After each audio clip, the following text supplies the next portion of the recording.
like to thank everyone for joining us here today. We will be discussing the future of tax information reporting of crypto assets. I'd like to thank the panel who has joined me: Phil Garlett, Managing Director for KPMG; Stevie Conlin, Tax and Regulatory Counsel for Wolters Kluwer; Raj Mukherjee, who's the Global Head of Tax Information Reporting at Coinbase; Tom Howgate, Director at Deloitte; and Tegi, I do apologize, I am not going to try to mess up your last name, who is the Co-Director and Chief Operating Officer over at CoinFloor. First of all, before we get started, a little bit of housekeeping. As a disclaimer, the information being discussed is not to provide legal, tax, or accounting advice.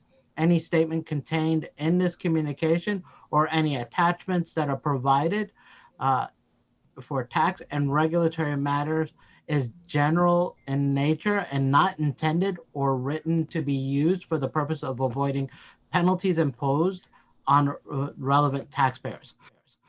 We just want to ensure that people understand many of the topics that we are discussing today cover proposed or announced regulations, not final regulations. With that, I'd like to turn it over to Tegi to talk about the regulatory environment and where we are today from a European markets perspective. Yeah, thank you, Rashid. So I will give a quick overview of what regulatory changes are happening in the industry in the UK specifically, and then just a quick overview for people who might not be very familiar with how the cryptocurrencies are taxed at this moment. So over the last 7 years, I started at CoinFloor in 2017, and when I started, everybody was talking about, will we be regulated? Will there be regulations? So at that moment, there was literally nothing. No indication, no guidance, no nothing. So lots of the times what we had to do as a preemptively compliant organization was to guess what would be the most applicable law and rules for crypto businesses, which has served us well, because when the actual regulations came, we realized we were actually much better prepared than normal other companies. So in the UK now, we have adopted the EU's 5th anti-money laundering directive. So UK now actually has the money laundering regulations applicable to all of the crypto businesses. And it will be in effect, it was in effect from 10th January 2020. And we had the grace period of a year to get registered with the FCA and have a really robust policies and procedures and have implemented everything. So that's coming in now. We have recently had a news from European Union about the new regulations called markets in crypto assets. So that's actually a very comprehensive regulation that we think UK would also possibly adopt, which would mean that all of the crypto asset businesses would be almost in the same level as financial services institutions in terms of compliance. And lastly, for crypto businesses, the cost of compliance is always twofold, right? So you've got the cost of compliance, the additional overheads. At the same time, you've got lots of competitors in offshore jurisdictions where they don't have to do a lot about compliance. So there is a cost to all of the businesses that's based in the higher compliant jurisdictions, where the journey of onboarding, for example, is much longer, and people are just prefer to use quicker and easier methods than going through that onboarding procedures to get to using the UK or US exchanges. Are you seeing a lot more regulators coming in and reviewing people's policies and procedures across the board, across the landscape? Yeah, so all of the crypto asset businesses would need to register with the FCA in the UK by the 10th of January. And as part of that process, the FCA is doing quite detailed review of all of the policies and procedures and how they are also being conducted in the businesses as well. Yep. So I think that what that points out is the high level of oversight that most regulators are providing today. Not only that, it just goes to show us that as we come into looking at crypto assets, what type of oversight and what type of review we're expecting to see. We already understand that the OECD is planning on releasing new regulations around crypto assets that need to be included in the automatic exchange of information reporting, as well as the IRS has opined on enhancing rules to ensure the proper reporting of cryptocurrencies specifically, primarily because they already think that they have general rules that cover other crypto assets in today's world. We understand that entities previously may not have been required to do reporting in the past because all they dealt with were crypto assets may now come into scope for reporting, as well as current systems aren't designed to handle many of these assets in what we look at as traditional information reporting. As we see that happening and seeing that landscape evolve, Tom, can you talk about what you're seeing from a European markets perspective with crypto assets, and where do you see the OECD going? Of course. So as we're looking at this developing landscape at the moment, you did mention the OECD. So just as a bit of background there for anyone who isn't aware, it's the Organization for Economic Cooperation and Development. And really what this is, it's an international organization that works with governments, policymakers to really focus on developing international standards for a range of different challenges. And over the last 5 years or so, they've been particularly focused on fighting perceived international tax evasion. So part of this that you mentioned as well is the automatic exchange of information underpinned by the Common Reporting Standard. Now this year, I think it was October this year, the OECD actually released a report in relation to the taxing of virtual currencies. It's actually a really useful document. It's about 70 pages, but gives you a really good overview of the disparity of treatments of virtual currencies in different countries. But one of the key tax questions that it raises is how to actually improve tax transparency in relation to tax compliance risks posed by these crypto assets.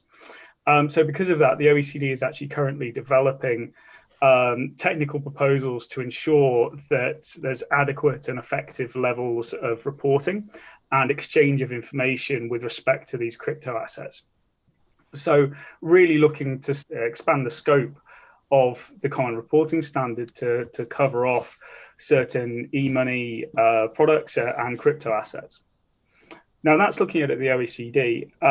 That's also then reflected within the EU as well. So whereas the OECD has been looking at the automatic exchange of information through the Common Reporting Standard, in the EU, this is actually generally dealt with under the Directive of Administration Cooperation in the Field of Taxation, which is quite a mouthful, so usually reduced down to the DAC.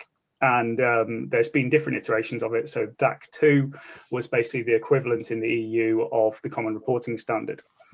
Now, the European Commission earlier this year set out an action plan to really assist with the recovery strategy from the coronavirus outbreak with an action plan of fair and simple taxation. Now, action plan point number 10 on that basically particularly states that with the emergence of alternative means of payment and investments, so these are really the crypto assets and e-money, there's this threat to undermine the progress that's been made towards tax transparency in recent years. And they actually pull out that it poses a substantial risk for tax evasion. So because of this, in 2021, the European Commission are looking to expand the definitions of the DAC, again, to cover these crypto assets.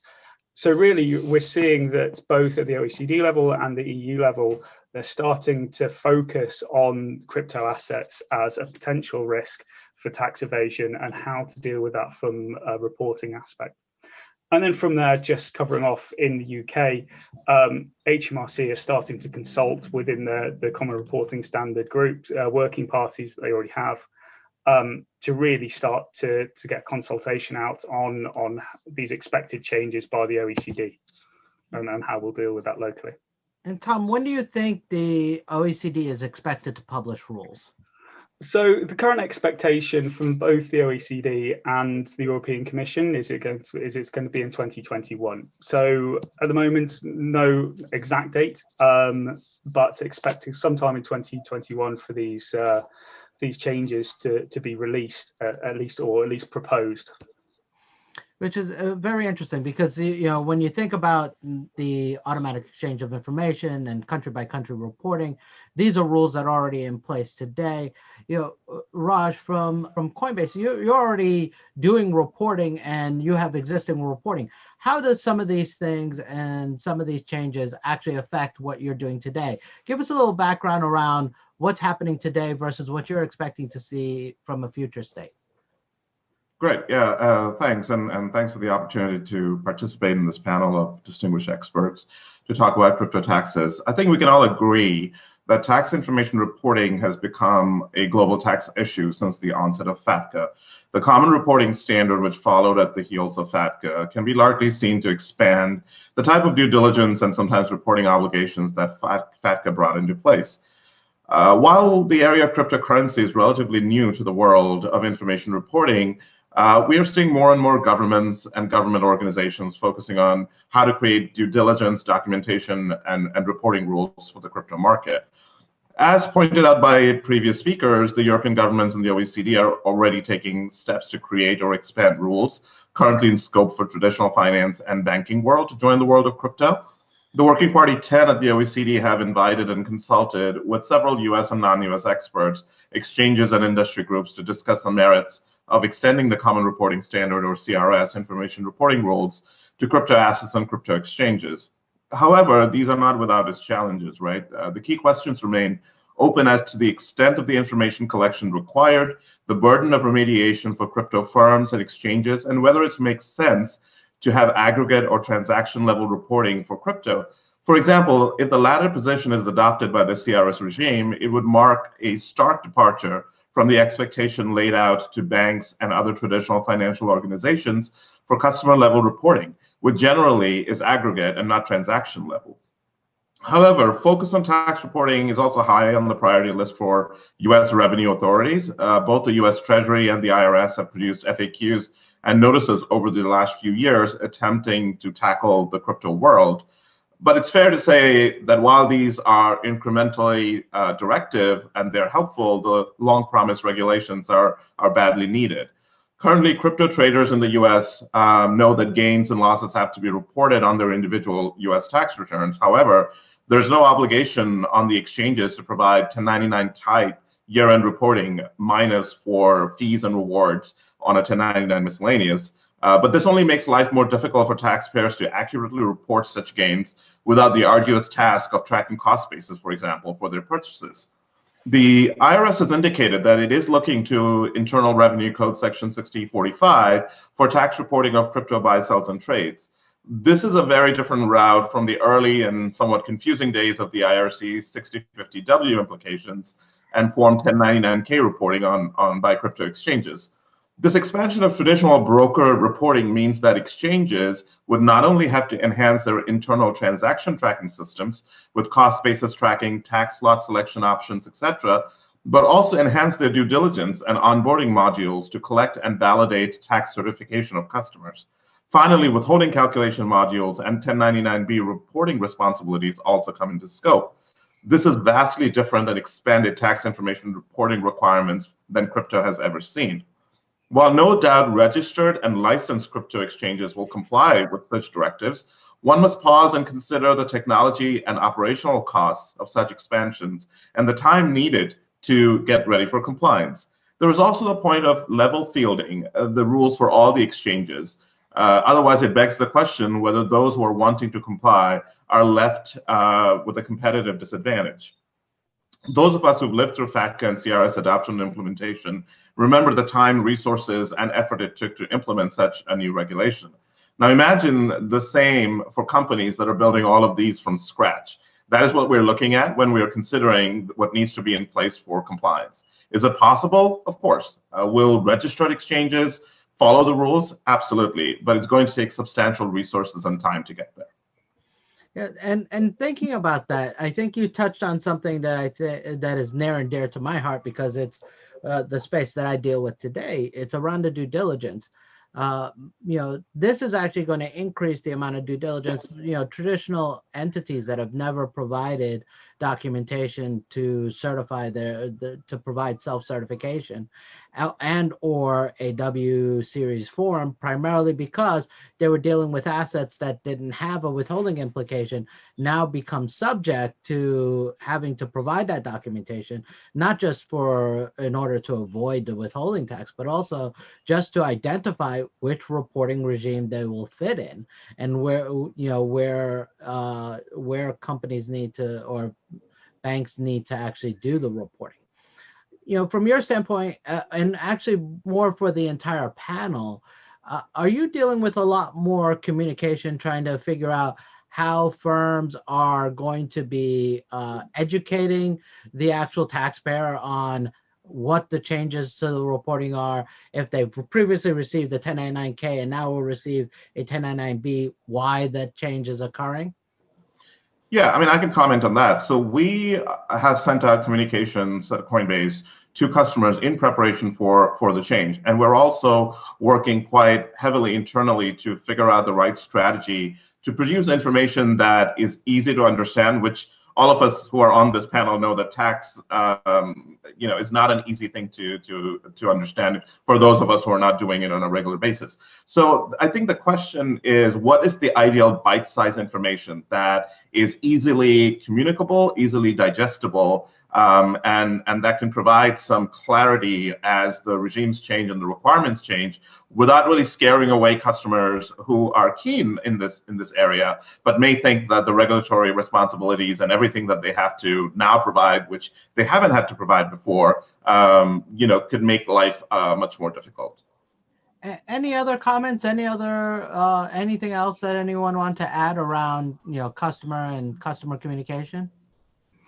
I guess from customers' perspective, it's just getting them to realize that they've got to think about the tax obligations is an important step for crypto exchanges at the moment, I think, because when you think about crypto, there is lots of stages. At one point, people were thinking, can we treat it as a gambling, or is it the capital gains? Is it going to be my income tax obligations? So it's just getting that distinction out and getting it onto people's mind, I think, is going to be the first step all of the exchanges would have to take.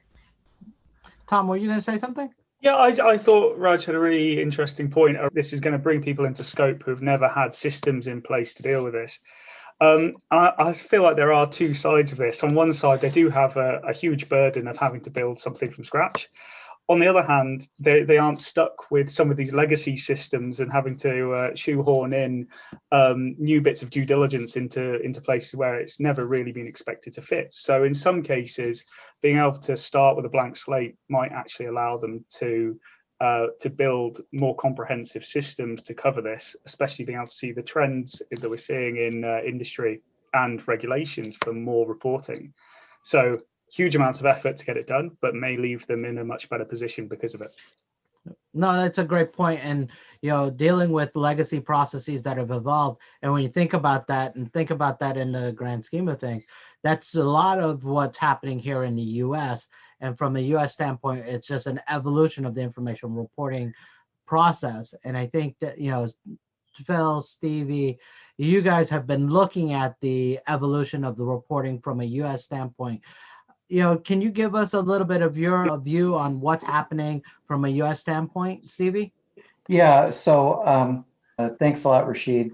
So Phil and I'm going to start, and then I'm going to hand it off to Phil a little bit later.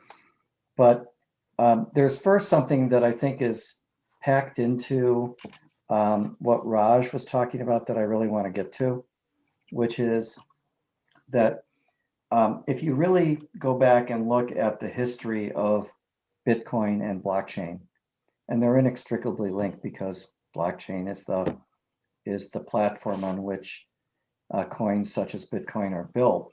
If you go back and look at that history, you'll find that in the initial coin that was the initial block that was created, there's actually a reference to the Financial Times, and it relates to the UK was on the brink of a second bailout for banks. So why do I bring this point up? I bring it up because I believe that Bitcoin and blockchain fundamentally flows from this sort of concern or challenge with regulation by governments. And I think that that's sort of a mindset that people have. Governments and government systems didn't meet our needs. We've built a better mousetrap. And kudos for that. I think it's really, we're all sitting here because of what people have done with blockchain and virtual currencies. But I always try to make sure I never forget that sort of mindset when I think about it. That's one thing. The other thing, and this might be something that Phil and others have thought about this, but an analogy I often use is the transaction in the dark parking lot. So I walk to my dark parking lot and I sell my car. Maybe I set up a stand and I make some money. Okay. Under most tax systems, even if I do those things in a dark parking lot, those transactions are subject to taxation. Now you can argue they might be hard to find. I need a flashlight. Somebody has to go there. But a fundamental issue we have is whether or not transactions are taxable, and reporting is always an overlay to that taxation. So I say that as background because as we work through it, I think that sort of leads us to where we are with reporting, which is, I think reporting is trying to use an intermediary, such as a broker in the US tax definition of the word broker, to sort of address how we capture that tax information for the benefit of everyone, for the level playing field issue that Raj brought up, and that I think is embedded in a lot of the regulatory rules that Teggy and Tom mentioned. I think that it's this idea that we want a level playing field, and we find that the systems work better when an intermediary is involved. So let me get through it. The first thing was, in 2014, the IRS issued a notice 2014-21. And it laid out some basic guidance on what the IRS was thinking about virtual currencies. It's really important. Let's think about the time frame. So in 2014, I would argue that was probably written, a lot of it was probably written in 2013. And if we think about it, detailed reporting rules for securities that brokers apply now under Section 6045 of the Internal Revenue Code, those were still relatively new in implementation. And so at that time, I'm sort of not surprised that there wasn't granular application of other reporting rules, because those rules were in the midst of being, in the midst of evolving. But what the key thing for that notice for everyone to remember is that it said virtual currency is property for US tax purposes. It is not simply like US currency. So every time you transact in it, you have gains and losses. This has created a big issue for the industry because it makes every transaction I do possibly triggering gain or loss. And it complicates things, like, do we need legislation to provide a safe harbor where certain small transactions would be accepted? Or if we move coins and change blockchain, do we give rise to gain or loss in those transactions? But it all flows from that core treatment of it as property. I also would like to mention that there's a very important virtual currency FAQ that the IRS released in 2019, in the fall of 2019, and then updated earlier this year. So those are other things that anybody could look at for guidance. The resounding response of ourselves and all of the people that do tax work or that are in this space is that the guidance is not enough. We need more guidance. We need more questions resolved. It's simply a start. Another thing that the IRS did was it did issue a revenue ruling 2019-24 in October of 2019 that treated hard forks as taxable. This ruling has been controversial. It does not describe the technology correctly, and it has been criticized by many. However, that ruling flows from that IRS treatment of the transactions as property. And if it's property, then when you change the property or you get new property, that gives rise to a tax event under US tax law, unless there's a provision that protects it. And the problem, because virtual currencies are new, is that the normal rules for non-taxable transformations of stocks or bonds under either subchapter C of the Internal Revenue Code or section 1001 of the Internal Revenue Code don't seem to fit well for these transformations. So I think that that should be fixed. It may take legislation to fix it. So I just wanted to mention it. You have a question, Rashid? Yeah, so when you think about that and thinking about the hard forks and how they treat it, the reason why they put that in place is because they treat it as property. There aren't true wash sale rules or rules that say if you have an exchange in kind that would allow for you to take basis or a portion of the basis of the original to the new to your new holdings. Do you expect that they're going to come out with rules and changes that could allow for the taxpayer to move basis from the original asset to the new asset when that would occur?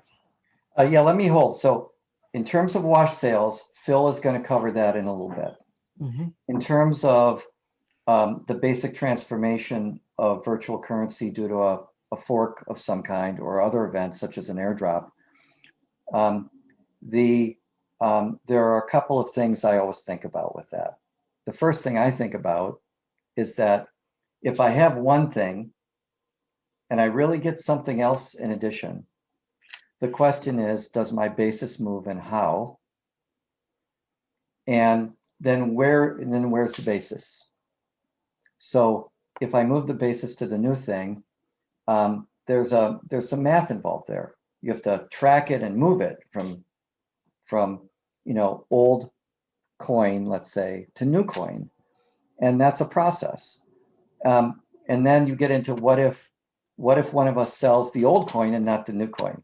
So you don't always win. But the bottom line, I would say, is under US tax law today, we probably would need something that says this is why it's not taxable.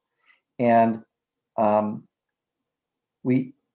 legislation would clearly address that if there was a law that said, here are rules like we have for subchapter C corporate reorganizations, but we're going to use them for blockchain or something else.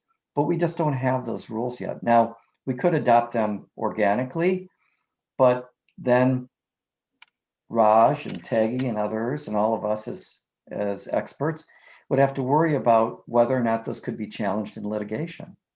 So that's not resolved. The other thing I would mention is before the Tax Act of 2017, you could have taken the position that it was like-kind property. You could have said old coin is like-kind to new coin. It's non-taxable under section 1031 of the Internal Revenue Code. They amended that rule so that going forward in 2018 and beyond, it only applies to real property. And I think most people are in agreement that virtual currency is personal property, not real property under property law. A few other things I want to mention. So to just pick up where Raj left off, the IRS is thinking of changing its reporting regime for virtual currencies to reporting that is the same for securities under section 6045. of the Internal Revenue Code. That's 1099B reporting on Form 1099B for people that are forms people or like numbers. When I think about that, I always go, don't forget that the actual language of that code section is pretty broad. Because again, you have the same conceptual issue you had when we talked about forks. Does the law as written cover this?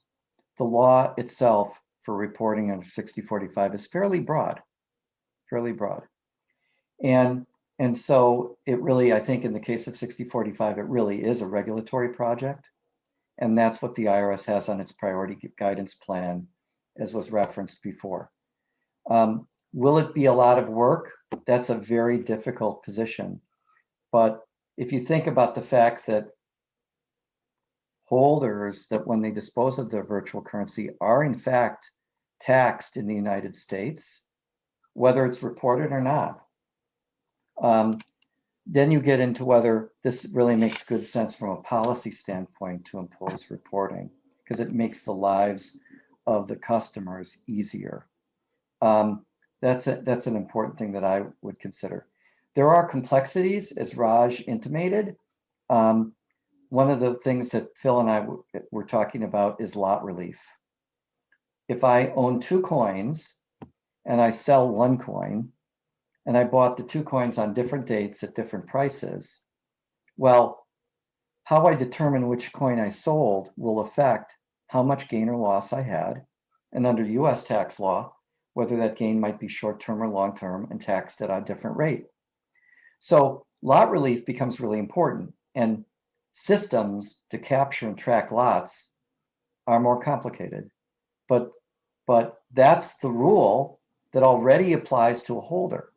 So if we go back and look at that notice, if holders are taxed as on all of their coins as property, they're already supposed to be able to do that. And so we're back to, does this help them meet an obligation they have? I would mention, this isn't the topic of the panel, Rashid, but I would mention that there have been several tax court and federal court related cases this year that have generally found in favor of the IRS in enforcing subpoenas or other sort of tax enforcement related matters around people that hold virtual currency. So if you're in the United States, that's something to think about in the background when we think about whether reporting is friend or foe. With that, I'd like to turn it over to Phil to continue getting into the interesting US tax issues. Thanks, Stevie. I will get into some technical issues, but I'd like to speak to and get the views of the panelists on a broader issue that affects the industry overall. And that is, this is a new industry. It's based on technology and it moves fast. And it moves so fast that it's a problem for regulators, whether in Europe, the United States, Asia, to keep pace with the technological changes that happen. And it raises an important issue, I think, for the cryptocurrency industry as a whole. I've worked both at the US government and at the OECD, and I can tell you that if taxpayers or intermediaries or who's ever involved in the industry doesn't take educating government officials seriously, what's going to happen is you're going to get a lot of bad rules. Everybody's going to complain about it after the fact. And, I want to caution people about being too passive in reaching out to governments or through tax at the OECD to OECD member countries. They have a very difficult task. Many of them are tax administrators, tax lawyers, accountants.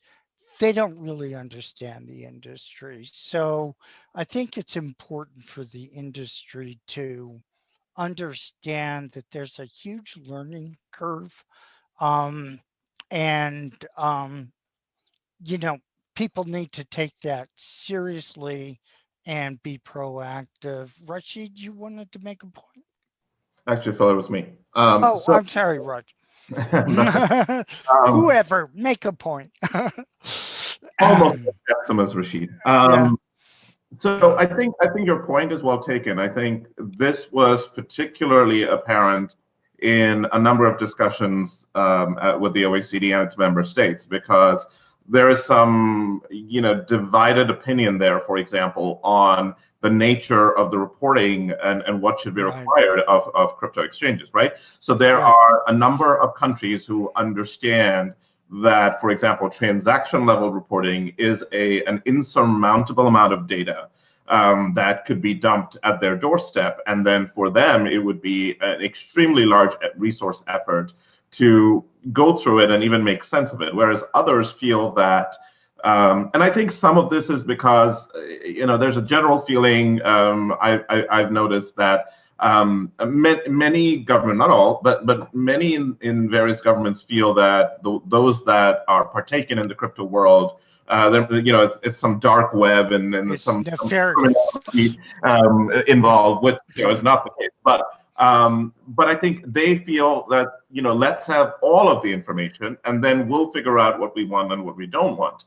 I think some of this goes back to your very critical point about understanding the technology and understanding how blockchain works and understanding how buy-sell trade works. For example, just even at the elementary level, it's not a one in, one out, right? As some of the examples that Stevie was pointing out, is that you could have innumerable iterations of how one buys and how one sells crypto coins and assets. So to fully understand the magnitude of the data that some of them are requesting, even for reporting at a transaction level, not only is it looking at the crypto industry very differently than your banking and regular finance industry, but also not understanding or maybe being at the onset of early understanding of what kind of data we're looking at, what kind of complexity we're looking at, and what kind of transaction patterns we're looking at, right?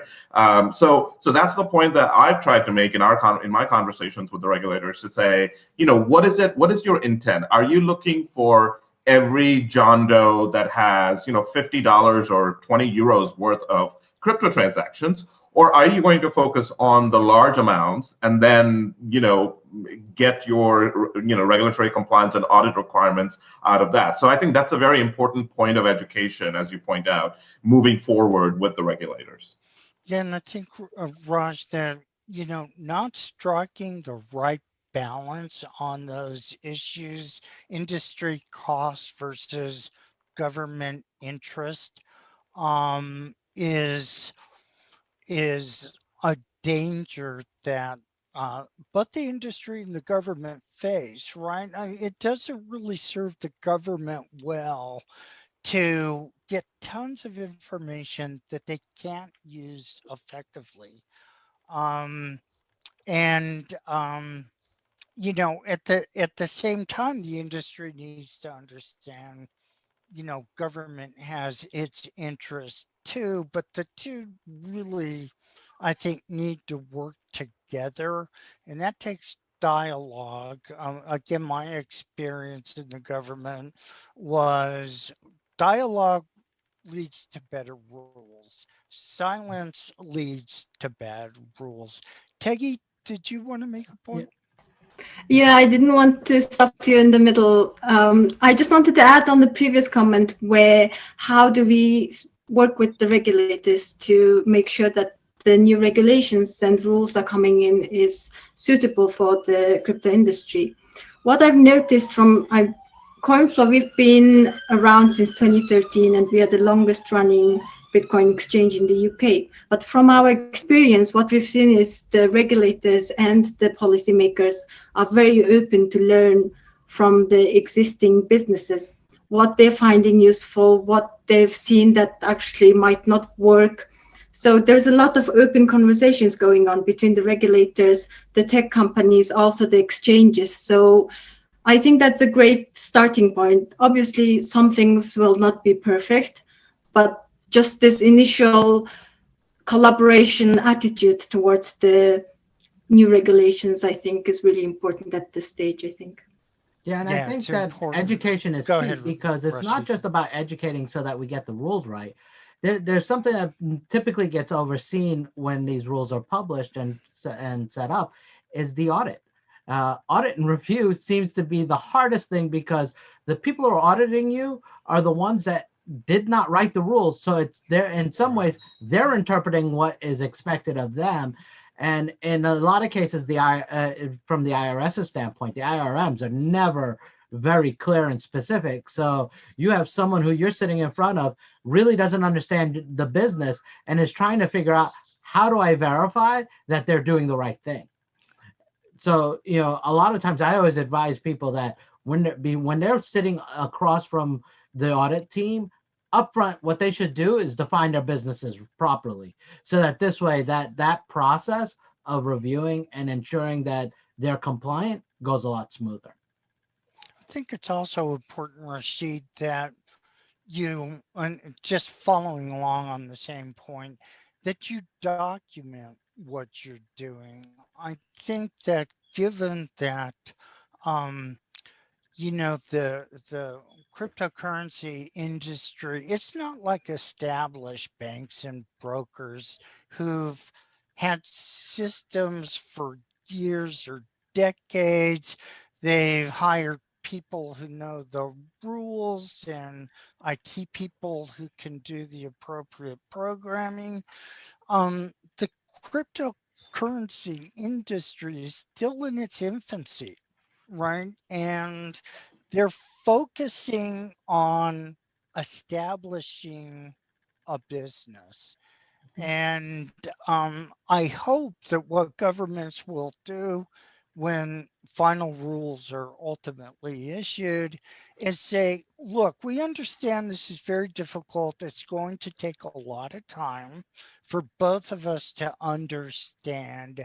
We are not going to penalize the industry as long as we see that the industry is cooperating and moving in the right direction. And the IRS has done this before. In many cases, they did it with FATCA. They did it with the revision to the non-resident alien withholding regs. They did it with the qualified intermediary system. And, um, I hope that those in the government who are listening to us will take that under consideration, even after the rules become final. That's basically when the real work begins, right? And this is a process that, quite frankly, is going to take years. It's not going to be, give me 3 months, I'll have it done. Right. It's going to take years, and hopefully the governments will understand that. Phil, any other key points that you'd like to make around the regulations or where you see changes that people should note before we come to the end? Well, and Rashid, I guess I would just sort of summarize it. Some of the highlights of the conversation we've had. I think it's probable that the U.S. government will require basis reporting for cryptocurrencies. Um, the I and this is sort of a shout out to Tom and some others who work closely with the OECD. Most countries do not have basis reporting, and I would hope that, and this goes as well to Raj's point about, you know, do you want transaction by transaction data or aggregate data, that people won't get too far ahead of where the securities industry is. For example, today, generally, there is no basis reporting in outside the United States. And I quite frankly don't see the reason that people would start imposing rules on um, a, an industry in its infancy that require it to do more than is required of other investments. And that's really all I have to say. I Yep. think the other And points what on about wash sales? I mean, did you want to say yeah, anything about wash I'll sales? say quickly on wash sales that um, if there's basis reporting, my guess would be that at least in the US, they will want some sort of wash sale rules. There are some statutory authority issues there. Um, one point I should make, Rashid, is Tom was talking about the OECD looking into CRS reporting for cryptocurrency. The Treasury and IRS are obviously looking into whether FATCA reporting would be required for cryptocurrencies. And there's a number of statutory issues that um, you know, both governments and taxpayers need to contend with. But beyond that, I think we've made the key points.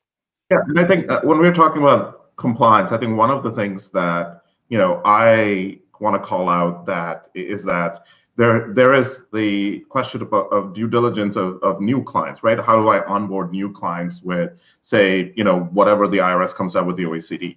But I think it's equally important to also focus the conversation on existing clients and the fact that going back 3, 4, 5 years, the due diligence of what was required to onboard to an exchange was minimal, right? So I think when the regulators are looking to rules, they should also pay focus to what's the time frame of remediation that firms and exchanges are required to carry out, and what is the definition of that? Because I think one of the misconceptions that I have come across in conversations is that because the transactions are on a blockchain, there is a perception that it's very easy to go back and get everything, and that can shadow the challenges and overshadow the challenges that we have with existing customers, which means we would have to go back and ask for a whole plethora of information. Now, fair, the IRS, for example, come back and say, well, we did that for FATCA, why wouldn't you do that? And that's fine, we could do that, but there is a significant amount of resource requirements that goes towards remediating the pre-existing customers as well. And I just wanted to make that call out. Yep. Yeah, I just wanted to quickly piggyback off what Raj was saying there in terms of the remediation. So even now, 5 years on from FATCA, we're still dealing with issues from the remediation, where it's expected that you'd be able to get documentation from all of your account holders if requested. Right. We've still got missing US TINs where FIs have done absolutely everything they can and they've been non-responsive. So really my hope for the regulators here is to look at the lessons learned from the introduction of the other automatic exchange of information, whether that be through thresholds like the IRS and the FATCA, whether it's things like how we deal with the remediation of pre-existing customers. But it's been 5 or 6 years now of intense work within this area. And I feel like the regulators should really be using what's been done so far.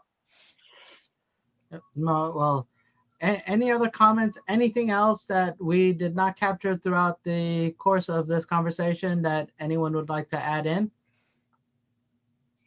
Oh, I'd like to thank the panel. I really appreciate everyone joining. We will be publishing the contact information as well as background for each of the panelists on this page. So if you want to follow up or speak to anyone within from the panel, their information would be available to you. You can reach out to them at your leisure. Thank you. Really appreciate everyone joining, and really appreciate the feedback and the information from this panel. Thank you. Thank you very Thank much. you, Rashid. Thank you.